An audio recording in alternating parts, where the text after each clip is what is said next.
ദറജനെ ഉയർത്തി കൊടുക്കണേ അല്ലാ. ഞാൻ നിങ്ങളോട് പറയുമ്പോൾ ഒരു കാര്യം കൂടി പറഞ്ഞു. നമ്മളിതൊക്കെ ചില സമീപനങ്ങൾ മാറ്റാൻ. ഒരു 10 കൊല്ലം മുമ്പ് എൻ്റെ പ്രധാനപ്പെട്ട ശിഷ്യൻ വാരി തക്കാഫി ആക്സിഡൻ്റായി മരിച്ചു. എന്നെ വല്ലാതെ വിഷമിച്ചു. ഞാനാണ്ട് കരഞ്ഞുപോയി ആ വാർത്ത കേട്ടപ്പോൾ. അതങ്ങ് ആകെ വൈറലായി, കണ്ടമാൻ ആള് കൂടി.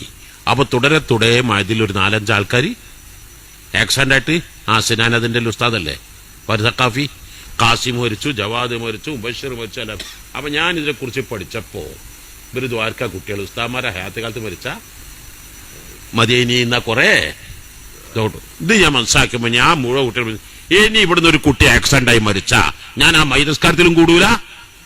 ആ വീട്ടിലേക്ക് ഞാൻ ഇപ്പൊ 8 കൊല്ലം ഒറ്റ കുട്ടി ആക്സിഡൻ്റ് ആവും. അള്ളാഹു തന്നെ കാക്കട്ടെ. 8 കൊല്ലായി. എന്താ ചെയ്തത്? കുട്ടികളെ മുഴുവൻ വിളിച്ചു വരുത്തിയിട്ട്. അപ്പൊ നമ്മളിതൊക്കെ ഒന്ന് മനസ്സിലാക്കേണ്ട ചില കാര്യങ്ങളുണ്ട്. അപ്പൊ ഞാനിത് തമാശ പറയുന്നതല്ല. എത്രയാണ് ആക്സിഡന്റ്, എത്രയാണ്. ഇപ്പോ ഇന്നലെ കർശന തീരുമാനമെടുത്തു, മുത്തപോലെ ഒരൊറ്റ കുട്ടിയും ബൈക്കേറ്റാണ്ട് വരാൻ പാടില്ല. ഒറ്റ കുട്ടിയും ബൈക്കേറ്റാണ്ട് വരാൻ. ഈ അപകടങ്ങൾ മുഴുവൻ ഉണ്ടാക്കുന്ന ബൈക്കുകളാണ്, ഈ മൊബൈലുകളാണ്. ഇതൊക്കെ നമുക്ക് നിയന്ത്രിക്കാൻ കഴിഞ്ഞാൽ നമ്മുടെ നാട് രക്ഷപ്പെടാൻ കഴിയും. നമുക്ക് ഇന്നലെ മിനിയാന്നും ദിവസങ്ങളൊക്കെ വരുന്ന വാർത്തകളൊക്കെ എത്ര മാത്രം പരിതാപകരാണ്. ഒരു കുട്ടി മരിക്കുമ്പോ, ബൈക്ക് ആക്സിഡന്റ് മറ്റൊക്കെ മരിക്കുമ്പോ ആ കുട്ടി അങ്ങ് മരിച്ചുപോയി എന്നാണോ മനസ്സിലാക്കുന്നത്? ആ വാപ്പയും ഉമ്മയും എത്ര കാലാണ് കണ്ണുനീര് കുടിക്കുന്നത്? എത്ര സഹോദരി സഹോദരന്മാരാ വേദനിക്കുന്നത്? അഥവാ ഞാൻ എപ്പോഴും പറയാറുള്ള ഹെൽമെറ്റ് ധരിക്കാതെ യാത്ര, അല്ലെങ്കിൽ സീറ്റ് ബെൽറ്റ് ധരിക്കാതെയുള്ള യാത്ര, ലൈസൻസ് ഇല്ലാതെ യാത്ര, അല്ലെങ്കിൽ ഓവർ സ്പീഡുള്ള യാത്ര, ട്രിപ്പിൾ യാത്ര, ഇതൊക്കെ ആത്മഹത്യയാണ്. ഇതൊക്കെ ശരിക്കും അപകടം ഉണ്ടാക്കി തീർക്കുന്നത്. നമ്മളെ കൊണ്ട് വേറെ ആർക്കെങ്കിലും അപകടം സംഭവിച്ചാൽ കൊന്ന കുറ്റം തന്നെ എന്താകേണ്ടി വരും, സഹിക്കേണ്ടി വരും. അപ്പൊ ഇതൊക്കെ ന്യൂ ജനറേഷന് ആ രൂപത്തിൽ ബോധ്യപ്പെടുത്തിയില്ല എങ്കിൽ ഞാനൊരു പ്രാവശ്യം ഞാൻ വേദനയോടെ പറയാണ്, നമ്മുടെ സജീവ പ്രവർത്തകർ 5 വക്ത് നിസ്കരിക്കുന്ന, നോമ്പ് തോൽക്കുന്ന, ദിക്റും സ്വലാത്തും മുന്നിൽ നിൽക്കുന്ന താമരശ്ശേരിക്കടുത്ത് 13 പ്രവർത്തകരാണ് 3 മാസത്തിലുള്ള ആക്സിഡന്റ് മരണപ്പെട്ട്.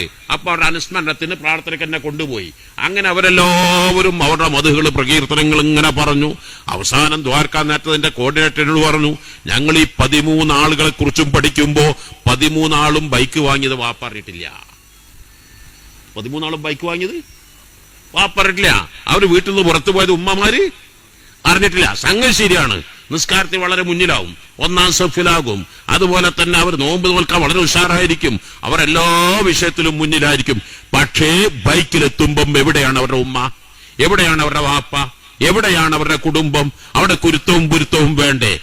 എന്നിട്ട് എന്നോട് പറഞ്ഞു, നിങ്ങൾ പറയേണ്ടത് ഈ കുട്ടികളെ മധുവല്ല പറയേണ്ടത്, ഇതിനെക്കുറിച്ചാണ് ഉമ്മമാരുടെ കുരുത്തവും പൊരുത്തവുമാണ് പറയേണ്ടത് എന്നത്. അപ്പൊ ഞാൻ എന്റെ പ്രിയപ്പെട്ട കണ്ണകഷ്ണങ്ങളായി വാക്കോട് പറയുന്നു, പ്രിയപ്പെട്ടവർ, ജീവനാണ് വലുത്.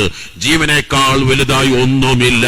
ഒരു മനുഷ്യൻ 1-ാമതും 2-ാമതും 3-ാമതുമായി അവന്റെ ജീവനും മറ്റുള്ളവരുടെ ജീവനും ആരുടെ ജീവനും സംരക്ഷിക്കാൻ ബാധ്യസ്ഥരാണ്.